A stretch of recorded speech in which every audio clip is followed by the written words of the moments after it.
அழகே அழகுல யாரெல்லாம் நம்ம அழகு மலர் ரொம்ப தான் பண்றாங்க அப்படின்னு நினைக்கிறவங்க, நம்ம சேனலுக்கு உங்க பொண்ணான கையால ஒரு லைக்க போட்டு சப்ஸ்கிரைப் பண்ணி ஆதரவு கொடுங்க. அன்பு உறவுகளே, கருத்தை மறக்காம தெரிவிச்சிருங்க. இப்ப ரொம்ப அத பண்றாங்க, கரெக்ட் தான். கிட்டக்க போய் கெஞ்சுறாங்க, மதி என் கூட பேசுங்க பேசுங்க அப்படின்னு சொல்லிட்டு சிலுத்துக்கிட்டு திரும்பிக்கிறாங்க. அவங்க மாமியாவுக்கு குளு குளுன்னு இருக்கு. ரொம்ப சந்தோஷம். இப்படித்தான் இருக்கணும். மலரு நீ பேசாதடி, ஏற்கனவே வேற பேசாதன்னு சொல்லி வச்சிருக்கா. இப்ப பாத்தீங்கன்னா மனசுக்குள்ள முழுக்க முழுக்க அப்படியே வேண்டுதுங்க. பேசக்கூடாது பேசக்கூடாது பேசக்கூடாதுன்னு எவ்வளவு கெஞ்சினாலும், ஆனா எல்லாத்துலயுமே பதில் நல்லா பேசுறாங்க மதி. உண்மையிலே கொஞ்சோன்னு இறங்கி வந்திருக்காங்க. ஆனா இதுங்க தான் ரொம்ப பண்ணுதுங்க. எனக்கு செம்ம கோவம் வருது. நானே மதி கொஞ்சம் கோவக்காரியா இருக்கா, விட்டு கொடுத்து போகலாம்னு நினைச்சுக்கிட்டு இருந்தா அவங்களே இறங்கி வந்துட்டாங்க. ஆனா இதுங்களுக்கு என்னங்க அப்படின்னு திரும்புது. ஒரு மனுஷன் வணக்கம் வச்சா பதில் வணக்கம் வைக்கணும். அதுதான் தமிழர் பண்பாடு. கரெக்டா இல்லையாங்க? கமெண்ட்ஸ்ல சொல்லிருங்க. ஆனா பாக்கியராஜ் மட்டும்தான் பதில் சொல்றாங்க. மாமியாக்காரி அப்படிங்கிற மாதிரி பண்ணுது. மலர் அதை விட. ஆனாலும் ஒரு கட்டத்துக்கு மேல தாங்க முடியல. போயிட்டு அக்கா ஏன் பேச மாட்டேங்கிறீங்க, நான் வேணுங்கெல்லாம் பேசல அப்படின்னு சொல்ல, இப்ப நீங்க பேசல, நான் இப்பவே எங்க வீட்டை விட்டு நான் போறேன். நான் எங்க போறேன், எங்க அம்மா வீட்டுக்கும் போக மாட்டேன், நான் எங்க போறேன். அப்புறமா மதின்னு ஒருத்தி இருந்தாலே நம்ம அவகிட்ட பேசாம போயிட்டோமே அப்படின்னு நீங்க சொல்லி வேதனைப்பட்டு அழுவீங்க பாருங்க, நான் போறேன் அப்படின்னு சொல்லி கிளம்ப அப்படியே திரும்பி கைய புடிச்சு இழுத்துறாங்க மதி. இழுத்தோடனே 2 பேரும் அப்படியே கட்டிக்கிறாங்க. கட்டிக்கிற கையோட மார்போட தோளோட சாச்சுக்கிட்டு, என்ன மன்னிச்சிருங்கக்கா அப்படின்னு சொல்ல, என்ன மன்னிச்சிரு மதி, நானும் உங்ககிட்ட இப்படி ரொம்ப தான் பேசிக்கிட்டு, ரொம்ப தான் தப்பு, நான் தான் இந்த மன்னிப்பு கேட்கணும். ஏன்னா நான் தான் அத்தை திட்டையில மதி மேல எந்த தப்பு இல்லைன்னு நான் சொல்லியிருக்கணும் அப்படின்னு சொல்ல, அக்கா நான் அதை கூட பெருசா நினைக்கலக்கா, நீங்க சொன்னா அவங்க வந்து எடுத்துக்க போறாங்க, ஏல சொல்லு சபையாரான்னு சொல்லுவாங்க, எனக்கு தெரியும்க்கா. ஐயோ மதி, நீ என்னை பத்தி இப்படிலாம் புரிஞ்சு வச்சிருக்க, ஆனா நான் உன்னை புரிஞ்சுக்காம விட்டுட்டேனே, என்ன மன்னிச்சிருமா அப்படின்னு சொல்லிட்டு ரொம்ப ஃபீல் பண்றாங்க. நான் அப்படி கேட்டது தப்புக்கா, சுயமரியாதை இல்லாத வந்து அப்படிங்கிறாங்க. நீ சொன்னது சரிதாம்மா, நான் அப்படித்தானே இருக்கேன், அக்கா விடுங்கக்கா, நான் இப்ப அதெல்லாம் மறந்துட்டேக்கா அப்படின்னு சொல்லிட்டு 2 பேரும் கட்டிக்கிறாங்க. இருந்தாலும் நான் சொல்லியிருக்கணும் மதி, நான் பெரிய தப்பு பண்ணிட்டேன். ஏன்னா அத்தை மேலதான் தப்புன்னு நான் எல்லாத்தையும் சொல்லியிருக்கணும், சொல்லாம நின்னுட்டு தப்பு இங்க கொண்டா கையை எடு அப்படின்னு சொல்லிட்டு மதியோட கையை எடுத்து தான் கன்னத்துல அடிச்சுக்கிறாங்க, வாயில அடிக்கிறாங்க. மலரை பார்த்து அக்கா வேணாம் அதெல்லாம் விடுங்க அப்படின்னு சொல்லிட்டு இருக்கையில இங்க பாத்தீங்கன்னா சுரேஷ் மதிய தேடி வராங்க. வந்தா இதுங்க 2 பேசுறத கேட்டுட்டு அப்படியே ஆடி போய் நிக்கிறாரு. அப்போ மதி மேல எந்த தப்பும் இல்லையா, அம்மா தான் எல்லாத்தையும் போட்டு கொடுத்துச்சா, 1க்கு 2 அடி பாவி மோளை அப்படிங்கிற மாதிரி மனசுல நினைச்சிட்டு அப்படியே நிக்கிறாரு. அப்படின்னு சொல்ல அப்படியே திரும்புறாங்க 2 பேரும். வா சுரேஷு அப்படின்னு மலர் கூப்பிட, என்ன சுரேஷு, ஒன்னும் இல்ல அப்படின்னு சொல்லிட்டு இப்படி பாக்குறாங்க. என்ன சுரேஷு சொல்லு அப்படிங்கல. இல்ல நான் வேலைக்கு போறேன். சரி அதுக்கு என்ன, கூட வந்தா நான் கொண்டாந்து விட்டுட்டு போவேன்ல, பெட்ரோல் மிச்சம் தானே அப்படிங்கல. ஆட்டோல போனா மிச்சப்படுத்துறாங்களாம். பாக்குறாங்க, என்ன சுரேஷு மாறிட்ட போல இருக்கு, என்ன நீ நல்லா பேசினாலும் இப்படி சொல்றீங்க, சரி நான் ஒன்னும் சொல்லல, மதி நீ கிளம்புறியா அப்படின்னு கேட்க, அவர் கூடயா மதி, அது என்ன அப்படிங்கிற. சரி நான் கிளம்புறேன். மதி என்ன கிளம்புறேன்னு பொசுக்குன்னு சொல்லிவிட்டா, என்னங்க நான் வேணாம் அப்படி சொன்னாலும் இப்படி சொல்றீங்க மதி கேக்குறாங்க. அப்படிலாம் இல்ல அப்படின்னு பாக்கையில சுரேஷ் கிளம்புறாரு. சீக்கிரம் வா அப்படின்னுட்டு ரேவதி அக்கா சொல்லித்தான் விட்டாங்க, கொஞ்சம் அட்ஜஸ்ட் பண்ணி போ மதின்னு சொல்லி. இதைத்தானே மதி நானும் சண்டை போடையில சொன்னேன், சாரி அப்படின்னு ஒரு 4 வார்த்தை நீ ஸ்பெல்லிங் வச்சு படிக்கிறேன்னு நினைச்சிட்டு SORRY அப்படின்னு சொல்லிட்டு போயிருந்தீங்கன்னா இம்புடுக்கு இதே இல்ல. ஆனாலும் கரெக்ட் தான் மதி நீ பண்ணது. என்ன சொல்றீங்க, ஆமா போலீஸ்ல ஒண்டே வச்சு செஞ்சுட்டுல, இப்ப நடுங்கி போய் கிடக்குறாங்க. இருந்தாலும் கொஞ்சம் இதாத்தானே பேசுறாங்க. ஆனா போமதி இது கூட இல்லைன்னா அப்புறம் அந்த லட்சுமி பிள்ளை இல்ல, அவர் ராகவனும் இல்ல, நீ என்ன நீ அப்படிங்கல. அது என்னமோ கரெக்ட் தான், முன்ன இருந்ததை விட இப்ப கம்மியா தான் இருக்காங்க. இருந்தாலும் அந்த தோரணை இன்னும் முடியவே இல்லையே, விலகவே இல்லையே, அவங்கள்ட்ட ஒட்டிக்கிட்டு தானே இருக்கு. அது எப்படிமா, அது வாழை நிமித்த முடியாதுன்னு சொல்லுவாங்கல்ல, அந்த மாதிரி தான் அப்படின்னு சொல்லி 2 பேரும் பேசி கட்டிக்கிறாங்க. நீ அப்படின்னு கூப்பிட, இந்தா கூப்பிட்டேன் போ கொழுப்ப பாத்தீங்களா, விட்டு கொடுக்குறோம் நான் இறங்கி வந்துட்டேன்னு பேசிக்கிறாரு. ஏன் மதின்னு கூப்பிட வேண்டியதானே. மதி, அப்ப உன் புருஷன் உன்னை மதின்னு கூப்பிட ஆசையா இருக்கா என்ன? அப்படிலாம் இல்ல, ஏ அப்படிங்கிறாங்க. அப்படிலாம் இல்லக்கா, ஏன் அந்த திமிரு, பேரை சொல்லி கூப்பிட்டா இறங்கி வந்துட்டோம்னு அர்த்தமா? அடிப்பாவி, அப்ப இன்னும் அவர் என்ன இறங்கி வரன்னு நினைக்கிறியா, கொஞ்சம் விட்டு கொடுமா அப்படின்னு சொல்ல, சரிங்கக்கா நான் வர்றேன் அப்படின்னு வெளில போறாங்க. ஆத்தாக்காரி பாக்குது, என்னடா போக வேண்டியதானே, யாருக்கா நிக்கிற? இல்லம்மா மதி காலேஜுக்கு வரேன்னு சொன்னா, அதான் இவளை கூட்டிட்டு போறதுக்கு மகாராணி இவளை கூட்டிட்டு போறதுக்கு படை சேனைகள்லாம் நிறைய வரணுமாக்கும். அம்மா விடுங்கம்மா, போற வழியில விட்டுட்டு போறேன், அவ ஆட்டோல போனா 300 ரூபாய் வரும், தேவையா அப்படிங்கல. அவ காசு போனா உனக்கு என்னடா, அம்மா என்னம்மா இப்படிலாம் பேசக்கூடாதும்மா விடுங்கம்மா அப்படின்னு சொல்லிட்டு, வா சீக்கிரம் வா. என்ன ஏத்து பேசிட்டு போறான். டேய் சுரேஷ், என்னடா உன் அக்கா வீட்டுக்கு போயிட்டு வந்து அப்படியே மாறிட்ட? அப்பெல்லாம் இல்ல, மாமா தான் சொன்னாங்க கொஞ்சம் அட்ஜஸ்ட் பண்ணி போடா, விட்டு கொடுத்து போடான்ட்டு. டேய் டேய் டேய் இவ வேணான்டா, இவ வேணான்டா. அம்மா என்னம்மா சொல்றீங்க? ஆமாடா, இவ கூட சரியா நீ குடும்பம் ஓட்டிருவியா? என்னம்மா பண்றது? அட்ஜஸ்ட் பண்ணி போடான்னு மாமா சொல்லிருக்காங்க. அக்காவும் சொல்லிருக்காங்க. அத விட எனக்கு என்ன? விடு அப்படிங்கல மதி வருது. சுமார் சுமார் வர்றா வர்றா அப்படின்ட்டு, வா மதி அப்படின்னு உட்கார வைக்கிறாரு. அதுக்கப்புறம் போறாங்க. போகையில கொஞ்சம் கொஞ்சம் பாக்குறாங்க, பேசுறாங்க. அப்புறம் சாயந்தரம் வரட்டுமா கூட்டிட்டு போக அப்படின்னு கேட்க, இல்ல வேணாம் நான் ஆட்டோல போய்க்கிறேன். நீங்க உங்க வேலைய பாருங்க. அதானே வர்றேன்னு சொல்லிட்டு அவன் திமிரு ஒட்டஞ்சிரும் பாரு அப்படிங்கல.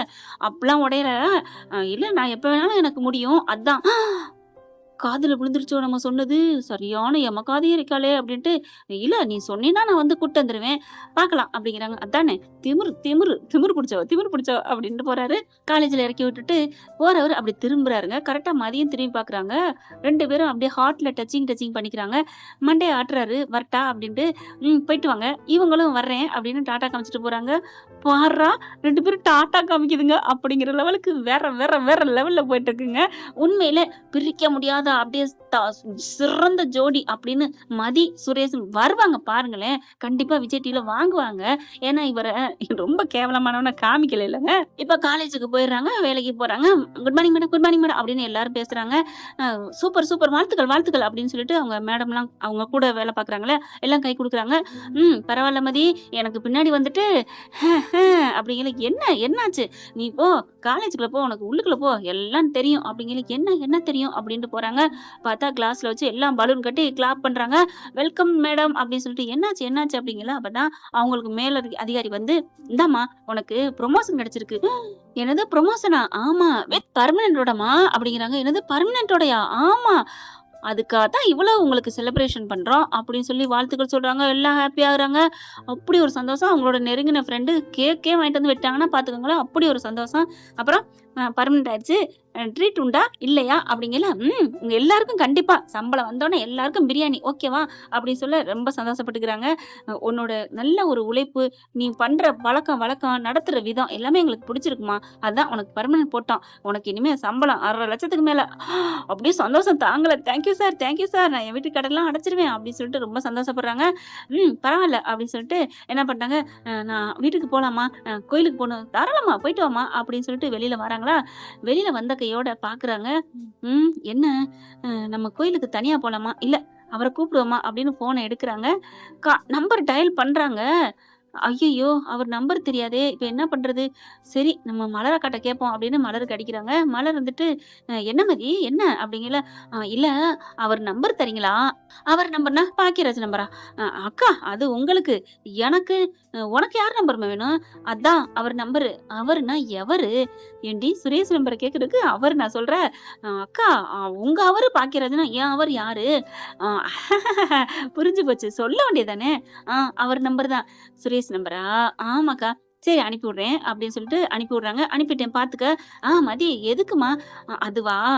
நான் வீட்டுக்கு வந்து சொல்லட்டுமா? அப்படிங்கல. ஏன் சொல்ல மாட்டியா என்ன? உன் புருஷன்ட்ட தான் சொல்லணும். அதானே? அப்பலாம் இல்ல. அந்த சந்தோஷத்த உங்க முகத்துக்கு முன்னாடி சொல்லி அ அ நான் அத ரசிக்கணும். ஐய்யய்யோ! வாவ்! அப்ப என்ன என்ன? மதி சொல்லு அப்படிங்கிறாங்க. நான் நாளைக்கு சொல்றேன் நான் வந்து சொல்றேன் அப்படின்னு ஃபோன கட் பண்ணிடுறாங்க. ஏன்னா இது வந்து நாளைக்கு வர்ற கதையில வரும். அது டக்குன்னு வந்துருச்சுங்க ஃப்ரெண்ட். இப்ப அந்த நம்பர வச்சு டயல் பண்றாங்க. இவர் என்ன பண்றாரு, அங்க வேலை டியூட்டி பார்த்துட்டு இருக்காரா? என்ன புதுசா நம்பர் வந்துட்டு இருக்கு. அட ஆமாங்க. இந்த புள்ளையே அவர் நம்பர பதியலன்னா, இவரு மட்டும் பதிஞ்சு வச்சிருப்பாரா என்ன? அட்டெண்ட் பண்றாரு. ஹலோ யாரு? என்ன? அப்படிங்கிறாங்க. அப்படியே ஒரு மாதிரியாயி ஃபோன நவுத்துறாங்க. காதுல இருந்து எடுக்குறாங்க. என்னது? இந்த போடு போடுறாரு மனுஷன். கொஞ்சம் கூட ஹலோ யாரு? அப்படின்னு கேட்டா என்ன? அவரு முத்தா உதிர்ந்து போயிரும் அப்படின்ட்டு அப்படியே அமைதியா இருக்காங்களா? ஹலோ யாரு? அப்படின்னு சொல்லிட்டு யாருமே பேசலன்னு ஃபோன வச்சுட்டு அங்க வேலைய கவனிக்கிறாரு. ஏன்டா சொல்றா அப்படிங்கல மறுபடியும் ஃபோன் அடிக்குது. ஏய் ஃபோன் அடிச்சா அட்டெண்ட் பண்ணி பேசுதுங்களா? அப்படின்னு ஹலோ யாருங்க? அப்படிங்கிறாங்க. அச்சோ! அப்படின்னு இவங்களே பட்டுன்னு கட் பண்றாங்க. முதல்ல சுரேஷ் கட் பண்றாரு. இப்ப மதிய கட் பண்ணுது.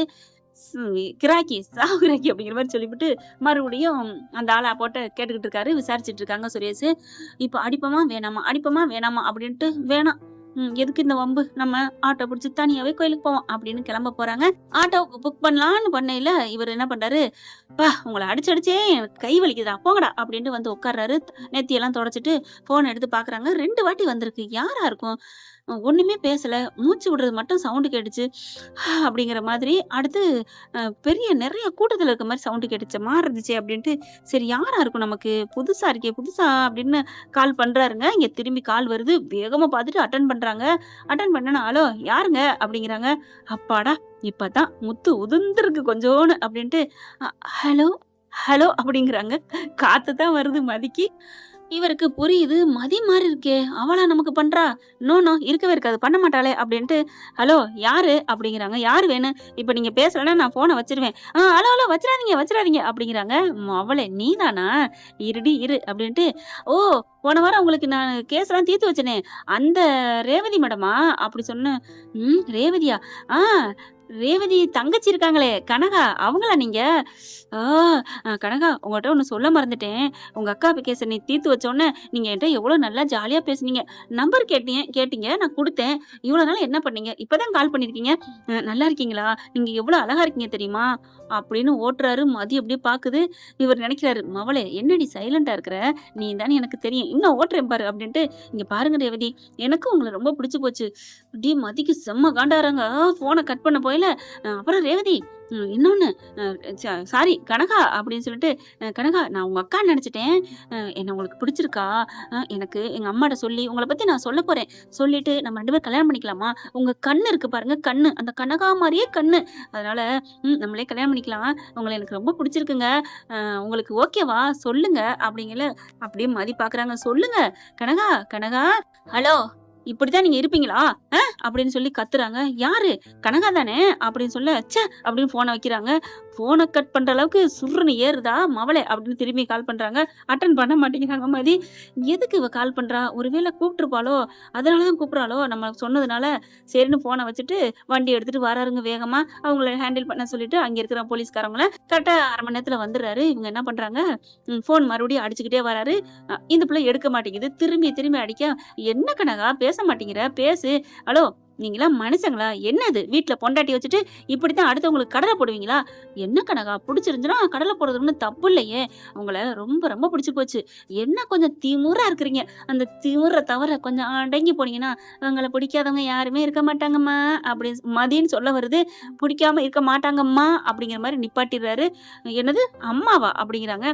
என்னம்மா? ச்சே! உங்களுக்கு போய் ஃபோன் பண்ணேன் பாருங்க. உங்கள அப்படிங்கையில, "நான் மதி பேசுறேன். நான் ஒண்ணும் கனகா இல்ல" அப்படின்னு கத்த, "ஓ! மதியா? ஐயய்யோ! தெரியாம பேசிப்புட்டேனே! மதி மதி என்ன தப்பா நெனச்சுட்டியா? என்ன இந்த மனுஷன் கிண்டல் பண்ற மாரி இருக்கே!" அப்படின்னு பார்த்துட்டு, "என்ன ரொம்ப ஓவரா ஓட்டுறீங்க? அ யாரோ கனகாட்ட தானே பேசுனீங்க?" "ஆமா. உனக்கு என்ன?" அப்படிங்கிறாங்க. ச்சே! உங்களலாம் நான் மதிச்சு இறங்கி வந்து பேசினேன் பாருங்க. உங்கள போய் நான் கூப்பிட்டேன் பாருங்க. அதுலயும் என்ன எப்ப வேணாலும் கூப்பிடு, எப்ப வேணாலும் கூப்பிடுன்னு சொன்னீங்க. உங்கள போய் கூப்பிட்டதுக்கு நான் இந்நேரம் ஆட்டோல போய் கோயில்ல போய் சாமிய கும்பிட்டு வந்திருப்பேன்." அப்படின்னு சொல்லிட்டு, "ஃபோன வைங்க" அப்படின்னு சொல்ல, "ஹலோ, ஹலோ, ஹலோ" அப்படிங்கிறாரு. ஃபோன கட் பண்ணிடுறாங்க. கட் பண்ணிட்டு மறுபடியும் அப்படி ஃபோன் பண்றதுக்கு இப்படி திரும்புறாங்க காதுல வச்சுட்டு, பைக்ல நின்னுட்டு இருக்காரு. ஆடி போறாங்க. தூக்கி போடுது. அப்படியே நிப்பாட்டிட்டு வராரு. "என்ன? என்ன?" அப்படிங்கிறாங்க. "ஒண்ணும் இல்ல. நீங்க" "என்ன நீங்க என்ன?" "கனகா. நீங்க தானே?" நான் கனகாலாம் இல்லையே" அப்படிங்கிறாங்க. "கனகாவ தான் மனோஜ் கட்டிக்கிட்டாரே" அப்படிங்கிறாங்க. "Okay, okay. அதெல்லாம் தெரியுது. மதி நீ தான்னு எனக்கு தெரியும். என்ன எதுக்கு கூப்பிட்ட? அத சொல்லு." "அது சரி. அப்புறம் ஏன் அப்படிலாம் பேசுனீங்க?" "சும்மா உன்ன கலாய்க்கிறதுக்கு." "ஓ! உங்களுக்கு கலாய்க்கிறதுக்கெல்லாம் தெரியுமா? ஹலோ! நாங்களும் மனுஷன் தான். எங்களுக்கும் எல்லாம் இருக்கு. தெரியும்ல?" இருக்கு. ஆனா இறக்க குணம் தான் இல்லாம போச்சே! அதெல்லாம் நெறையாவே கொட்டி கிடக்கு. இப்ப எங்க போணும்? அது என்ன கோவமா பேசுறீங்க? அடியே! நான் நல்லா தானடி பேசுறேன் அப்படின்னு மனசுல நெனச்சுட்டு, ஹலோ எங்க போலாம்? அப்படிங்கிறாங்க. கோயிலுக்கு. சரி வா. அ அப்படின்ட்டு பாக்குறாரு. என்ன திடீர்னு காலேஜ் இன்னும் முடியாதே! அப்படிங்கல, இல்ல ஒரு நல்ல விஷயம் நடந்திருக்கு. அதான் அப்படிங்கல, நல்ல விஷயமா? என்ன விஷயம்? அப்படிங்கிறாங்க. அது வந்து சொல்லு. இருங்களேன். நம்ம கடைக்கு போயிட்டு, கோயிலுக்கு போயிட்டு அதுக்கப்புறம் சொல்லட்டுமா? அடி அப்புறம் மாரியா டென்ஷன் ஆகுறாரு. "என்னன்னு சொல்லேன்" அப்படிங்கிறாங்க. "ஏன் ஆர்வமா இருக்கா? எனக்கு நல்ல செய்தி நடந்திருக்குது தெரிஞ்சுக்க ஆசைப்படுறீங்களா? இல்ல" அப்படிங்கல. நான் ஒண்ணும் தெரிஞ்சுக்கலாம் ஆசைப்படல. வண்டியில உட்காரு" அப்படின்னு போயிட்டு இருக்கையில ஒரு ஸ்வீட் கடைய பார்க்குறாங்க. "நிறுத்துங்க, நிறுத்துங்க" அப்படின்னு சொல்லிட்டு இறங்கிர்றாங்க. இறங்கிட்டு ஓடி போய் சாக்லேட் வாங்கிட்டு வராங்க. சாக்லேட் பிள்ளைங்களுக்கு குடுக்குறோம். ஸ்டூடண்ட்டுக்கு குடுக்குறோம். வீட்ல அல்வா குடுக்கணுமே, லட்டு குடுக்கணுமேன்னு வாங்கி வச்சுட்டு, கொண்டாந்து சுரேஷ்ட்ட குடுக்குறாங்க. "என்ன?" அப்படின்னு கேட்கல. "எனக்கு ப்ரமோஷன் ஆயிருச்சு." "ப்ரமோஷனா? அப்ப என்னோட சம்பளம் அதிகம் வாங்குவாளே! என்ன பண்றது?" "ஆ சம்பளம்" அப்படிங்கிறாங்க. "உங்கள விட கூட தான்." அப்படிங்கையில, "திமிர பாத்தியா? உங்களோட கூட தானா? இவ்வளவுதான் சொல்ல வேண்டியது தானே! அது என்ன உங்களோட கூட தானே! என்னங்க பண்றது? நீங்களும் அதானே மனசுல நெனைக்கிறீங்க?" "ஐய்யய்யோ! நம்ம நெனைக்கிறதெல்லாம் சொல்றாளே!" அப்படின்ட்டு, சரி குடு அப்படின்னு லட்ட வாங்குறாரு. வாங்கிட்டு வாழ்த்துக்கள் அப்படிங்கிறாங்க. தேங்க் யூ அப்படின்னு சொல்லிட்டு, அப்புறம் இந்தாங்க அல்வா அப்படின்னு குடுக்குறாங்க. அல்வாவா? எதுக்கு? ஆமா ப்ரமோஷனுக்கு லட்டு. அப்ப அல்வா? அது பெர்மனன்ட். பெர்மனன்ட் வேறயா? ஐய்யய்யோ! அப்படின்னு பாக்க, ஏங்க ஏன்? நம்ம வீட்டுக்கு தானே அப்படிங்கிறாங்க. என்ன இவ நம்ம வீடுலாம் சொல்றா? அந்த அளவுக்கு மனசு மாறிட்டாளா? பரவாயில்லையே! நல்லா தான் இருக்கிறா. இதுவும் நல்லா தான் இருக்கு. அப்படின்னு சொல்லிட்டு அப்படியே ரசிக்கிறாரு ஓரக்கண்ணால. இவங்க அப்படியே பாக்கெட்ட மூடி அத பாக்ஸ மூடி பைக்ல வைக்கிறாங்க. வச்சுட்டே பாக்குறாங்க. பார்த்தோனே, என்ன இவர் இப்படி பாக்குறாரு? மதி பார்த்தோனே டக்குன்னு திரும்பிக்கிறாரு. வெட்கம் வருதுங்க. கண்ணும் நோக்குனாலே வெட்கம் வரும் தான் போல இருக்கு. "சரிம்மா, இப்ப எங்க போலாம்?" அப்படிங்கிறாங்க. "கோயிலுக்கு" அப்படிங்கிறாங்க. கோயிலுக்கு போயிட்டு வீட்டுக்கு தானே" அப்படிங்கிறாங்க. ஐயய்யோ! மதி அப்படிங்கிறாங்க. "என்ன? வீட்டுக்கு போயிட்டு என்ன அலப்பற பண்ண போறான்னு தெரியலையே" அப்படின்னு நெனைக்க, கண்டிப்பா பாஸ். அலப்பற இல்லாத ஃபங்ஷன் இருக்கா என்ன? என்னது ஃபங்ஷனா? ஆமா. இது எவ்வளோ பெரிய மூடு. அத சும்மா பண்ணிற முடியுமா என்ன? ஐய்யய்யோ! என்ன பண்ண போறான்னு தெரியலையே! சரி, நம்ம கோயிலுக்கு கூட்டி போவோம். நம்மகிட்ட கொஞ்சம் அடங்கி தான் இருக்கா அப்படின்னு சொல்லிட்டு, உட்காரு அப்படின்னு சொல்லிட்டு வண்டிய ஸ்டார்ட் பண்றாங்க. வண்டிய ஸ்டார்ட் பண்ணிட்டு ஏறி உட்காந்தோனே, சட்டக்குன்னு ஒரு கியர் குடுக்க, நச்சுன்னு போயிட்டு நம்ம ஆள் மேல சாஞ்சிடுறாங்க. சாஞ்சோனே அப்படியே நிறுத்திடுறாரு வண்டிய. என்னாச்சு அப்படின்னு கேட்க, ஒண்ணும் இல்ல பிரேக் ஆயிடுச்சு அப்படின்னு கேட்க, ஒண்ணுமே கோவிக்கல மதியும். கண்ணாடியில பார்க்குறாரு. என்ன கோவிக்கவே மாட்டேங்கிறா? ஒண்ணுமே புரியல. ஆச்சரியமா இருக்கு.